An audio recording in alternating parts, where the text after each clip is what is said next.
आप देख रहे हैं आपका अपना प्रिय चैनल जन आवाज न्यूज, आवाज मेरे देश की। आइए देखते हैं आज की ये खबर। योगी आदित्यनाथ को मैं चैलेंज कर रहा हूं कि 24 घंटे के अंदर अगर वो वाकई में योगी हैं और उत्तर प्रदेश के मुख्यमंत्री हैं तो प्रूफ दिखाएं। हाँ, योगी को दूल्हे भाई हर रात में ख्वाब में आते हैं, बहुत परेशान रहते हैं हमारा नाम सुन के, हमारे पूरे मेहनत और कारनामों को देखकर। मगर बिहार जाकर भी योगी दूल्हे भाई का नाम ले रहे हैं।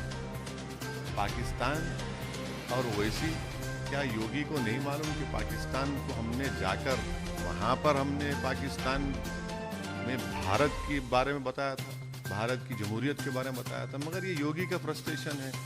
योगी में हिम्मत नहीं है कि हाथरस में एक दलित लड़की का अंतिम संस्कार उसके माँ बाप को सामने खड़ा कर नहीं किया गया, तो आज योगी बात कर रहे हैं ओवैसी की। क्या योगी हिम्मत है हाथरस को जाकर उन माँ बाप की आंखों में आंखें डालकर बात करने की? इलेक्शन हो रहा है बिहार का और पाकिस्तान, अरे हम नहीं नाम लेते पाकिस्तान का, तो इनकी ये ख्वाब में भी पाकिस्तान, दिन में भी पाकिस्तान, जबान पे भी इनके पाकिस्तानी है। तो ये इनकी आदत है, बौखलाहट का शिकार हो चुकी है, इसीलिए ये बकते रहते हैं और उसको कुछ भी नहीं। सर, मध्य प्रदेश की एक मंत्री हैं, उन्होंने बोला कि मदरसा जो है वो। तो फिर आपके प्रधानमंत्री, देश के प्रधानमंत्री नरेंद्र मोदी हर साल 120 करोड़ रुपए मदरसा मॉडर्नाइजेशन के क्यों दे रहे हैं? बंद कराइए ना उसको पहले। 120 करोड़ रुपए देते हैं, उत्तर प्रदेश में मदरसों को मिलता है, बिहार में मिलता है, तो बंद कराइए ना इसको। क्यों दुगलापन करते हैं? और मदरसों में कितने पढ़ते हैं मुसलमान? चलिए मदरसे अगर आपकी बात है तो स्कूल खोलिए ना मुसलमानों के लिए, स्कूल खोल के दिखाइए। स्कूल नहीं खोलेंगे, मुस्लिम इलाकों में पुलिस स्टेशन खोलेंगे, अस्पताल की जगह शराब खाने खोलेंगे और आप कहेंगे टेररिज्म। अरे ये बीजेपी तो देश की आज़ादी में इनका कोई रोल नहीं था। यही मदरसों से अंग्रेजों के खिलाफ जिहाद का फतवा इशू किया गया था। देश की लड़ाई में महात्मा गांधी, नेहरू और के साथ खड़े वाले यही मदरसे के उलेमा थे। इनको देश की तारीख ही नहीं मालूम, इसीलिए सिर्फ नफरत पैदा करना मुसलमानों के ताल्लुक से ये इनका मिशन है। सर, एक इंटरव्यू में कहा कि आरजेडी और कांग्रेस बिल्कुल, इसलिए कि 2019 के चुनाव देख लीजिए आप। 2019 के पार्लियामेंट के चुनाव में बिहार के 40 लोकसभा सीट में आपने सिर्फ एक जीती, किशनगंज, वो भी हमारी वजह से। अगर हमारे कैंडिडेट अख्तरुल 3 लाख वोट नहीं लेते तो वहां से भी आप हार जाते। 3 लाख अख्तरुल लिए, 3.5 लाख कांग्रेस ली, जेडीयू 3,25,000 ली। इनमें कोई ना कन्विक्शन है, ना इंटेलेक्चुअल ऑनेस्टी है बीजेपी से मुकाबला करने की। और इसीलिए हम ये कह रहे हैं कि ये भी असेंबली चुनाव में इनके पास कोई ना तो कोई स्ट्रेटजी है, ना तो कोई पॉलिटिकल विजन है, और इसीलिए हम कह रहे हैं कि ये लोग काबिल नहीं है उसमें। अरे जब हम उनको काबिल ही नहीं मानते तो क्यों साथ जाएंगे उनके? हम काबिल हैं, कुशवाहा साहब काबिल हैं, राजभर साहब काबिल हैं, बीएसपी काबिल है। ये हम लोगों में लड़ने का जज्बा, लड़ेंगे। उनमें कहाँ है? अरे भाई एक बात बताइए, 5 साल पहले गठबंधन ने क्या कहकर वोट लिया था कि संघ मुक्त भारत करेंगे, मोहन भगवत को रोक देंगे और वोट कटवा हमको कहा था। फिर आपका अलायंस अगर गिरकर खत्म होकर नीतीश कुमार मोदी के गोद में बैठते हैं तो उससे जिम्मेदार कौन है? कांग्रेस नहीं है, आरजेडी नहीं है। आपने तो बिहार की जनता को झूठ बोलकर, धोखा देकर वोट लिया। आज बीजेपी अगर सत्ता में है बिहार में तो आपकी वजह से, इन तीनों पार्टियों की वजह से, नीतीश कुमार, लालू और राहुल गांधी की वजह से।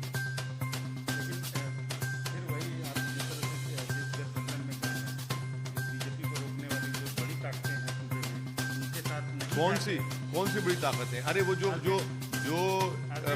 पार्लियामेंट के चुनाव में बीजेपी को नहीं रोक सके, 40 में से एक सीट नहीं जीत सके, वो पार्टी के परिवार का लोग इलेक्शन हार गए, कांग्रेस के लोग इलेक्शन हार जाते हैं, आरजेडी के हार जाते हैं, तो भाई अब वो भी जिम्मेदारी आप मेरे गोद में डाल देंगे क्या? नहीं तो आप और मजबूत करना चाहिए ना आपको। किसको? उससे तो उन वो बातों नहीं को नहीं फल मिल रहा है जिससे आपको वोट कटवा बोला जाता है। अरे हमको कोई फिक्र नहीं है, वोट कटवा बोले क्या क्या बोलते बोल लो, डिक्शनरी में एक नए लफ्ज का इन्वेंशन करके बोलो, हमको कोई फर्क नहीं पड़ता, क्योंकि हमारे दिल में क्या है, हमारी सोच में क्या है वो हमको मालूम, हमारे रब को मालूम, और हम पीछे हटने वाले नहीं हैं। आप जितना बोलेंगे उतना हमको ताकत मिलेगी, हमको कोई फर्क नहीं पड़ता। बिहार की जनता बड़ी बाखबर और होशियार है, वो बड़ी पॉलिटिकली श्रूड है, वो देख रही है इनके तमाशों को और इनको सबक सिखाएगी। आप तो कह रहे हैं कि आरजेडी और कांग्रेस नहीं होता, आपने शायद वो तस्वीरें नहीं देखी जो वायरल हुई, तेजस्वी यादव की रैली थी, उसमें विशाल जनसभा जो हुई उसको आपने देखा नहीं? उससे बहुत लोग उस पर बातें और चर्चा करते हैं। देखिए, भीड़ को जमा करना, जनता का आना एक पॉलिटिकल लीडर के लिए बड़ा अच्छा लगता है। हमारे भी सभाओं में लोग हमारी स्पीच को सुनने के लिए बहुत आते हैं, मगर चैलेंज ये है कि उसको वोट में कन्वर्ट करना, वो सबसे बड़ा चैलेंज है। यकीनन जनता आएगी, हमारे जल्द सभाओं में भी आएगी, और अगर यही पैमाना है तो क्या आपके पार्लियामेंट के चुनाव में भीड़ नहीं आ रही थी आरजेडी के? क्या कांग्रेस आरजेडी के अलायंस में भीड़ नहीं आ रही थी क्या? अभी आ रही है, जब नहीं आ रही थी क्या?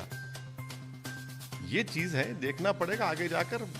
हमारा मकसद एक ही है कि एक मैसेज, पॉजिटिव मैसेज बिहार की जनता को हम देंगे और उसमें कॉन्फिडेंस इंस्पायर होगा और तब जाकर वो वोट में कन्वर्ट होगा।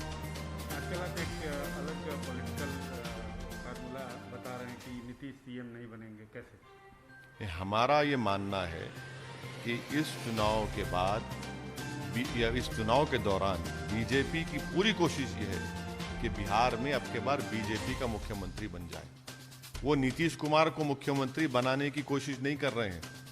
बीजेपी की पूरी कोशिश ये है कि अब की बार बिहार में बीजेपी का मुख्यमंत्री बने और नीतीश कुमार को घर में बिठा दिया जाए। इसीलिए हम बिहार की जनता से कह रहे हैं कि बीजेपी को अपना मुख्यमंत्री बनाने के रोकने के लिए आपको कुशवाहा साहब और देवेंद्र यादव साहब जो अलायंस और राजभर साहब बीएसपी जिसमें है उसका साथ देना है। बीजेपी की ये स्ट्रेटेजी सब पे सामने है, सब जानते हैं इस बात को, ये कोई मैं नई बात नहीं कह रहा हूं, हर आदमी जानता है, बिहार की जनता जानती है। और रामविलास पासवान के जो पुत्र हैं चिराग पासवान, उनका जो इस समय राजनीतिक जो उन्होंने बातें कह रहे हैं कि प्रधानमंत्री का मैं सम्मान हूँ लेकिन उन्हीं की पार्टी के खिलाफ लड़ रहे, उनको आप कैसे देखते हैं, उनकी भूमिका कैसे देखते हैं? भाई वो देखिए, अब वो किसकी लंका जलाएंगे, किसकी लंका जलाएंगे? वो ये दिल्ली में आप मोदी के साथ, पटना में नीतीश के साथ नहीं, आप ये किसको क्या कर रहे हैं? बिहार की जनता देख रही है इसको। और फिर आरएसएस के लोग ऑर्गेनाइजेशन सेक्रेटरी एलजेपी में ज्वाइन हो जाते हैं तो क्या पैगाम है? कौन इनको सपोर्ट कर रहा है? बड़े बड़े बीजेपी के लीडर्स इनको ज्वाइन कर रहे हैं और नरेंद्र मोदी के ताल्लुक से, अमित शाह के ताल्लुक से बोलते हैं कि ये लोग बड़े सख्त लीडर हैं। ये इतने नरम हो गए कि इनके पूरे के बड़े बड़े लीडर्स एलजेपी में जाकर इलेक्शन लड़ रहे हैं। ये किसकी आंखों में धूल झोंक रहे हैं? बिहार की जनता में तो आंखों में धूल नहीं झोंक रहे हैं आप। बिहार की जनता देख रही है पूरे आपके इन चीजों को और एक अच्छा फैसला लेगी। बीजेपी धूल झोंक रही है या चिराग पासवान? नहीं, ये मैं तो यही कह रहा हूं ना कि मकसद यही है कि बीजेपी का मुख्यमंत्री बने। नीतीश कुमार को मुख्यमंत्री बनाना बीजेपी का मकसद या आरएसएस का मकसद नहीं रहा।